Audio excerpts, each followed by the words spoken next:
पुण्यश्लोक अहिल्यादेवी होळकर मागासवर्गीय महिला बहुउद्देशीय सहकारी संस्था मर्यादित सातवे यांच्या दुसऱ्या वर्धापन दिनानिमित्त तसेच जागतिक महिला दिनाचे औचित्य साधून महिलांच्या सन्मानासाठी भव्य पैठणी साडी स्पर्धेचे आयोजन करण्यात आलं आहे.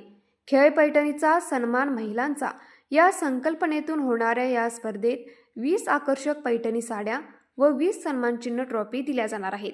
तसेच प्रथम नोंदणी करणाऱ्या 100 सभासद महिलांमधून 25 लकी ड्रॉ काढण्यात येणार असून सहभागी महिलांच्यासाठी हा एक विशेष आनंदोत्सव ठरणार आहे.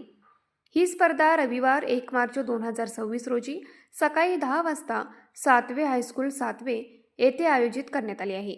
या उपक्रमासाठी मान्यवरांचे विशेष सहकार्य लाभत असून यामध्ये डॉक्टर जयंत पाटील, माणिक पाटील, अजित चौगुले, मोहन अशोकराव दळवी, श्रीधर रंगराव निकम, अमोल बिरू गावडे, संदीप गणपती हजारे, सायली सतीश पवार, सुमन सतीश नांगरे, उत्तम पाटील, अंकुश नामदेव सावंत, ऐश्वर्या नामदेव कांबळे यांचा समावेश आहे. तरी सातवे व परिसरातील सर्व महिलांनी या सोहळ्यात जास्तीत जास्त संख्येने सहभागी होऊन आपल्या नावाची नोंदणी करावी असे आवाहन आयोजकांच्या वतीने करण्यात आले आहे. न्यूज मराठी 24 साठी किशोर जासूद, हातकणंगले. हे आहे गोकुळचं श्रीखंड. अगदी जिभेवर रेंगाळणार. जिभेवरच नाही तर मनावरही रेंगाळणार. गोकुळ श्रीखंड, मनावर रेंगाळणार.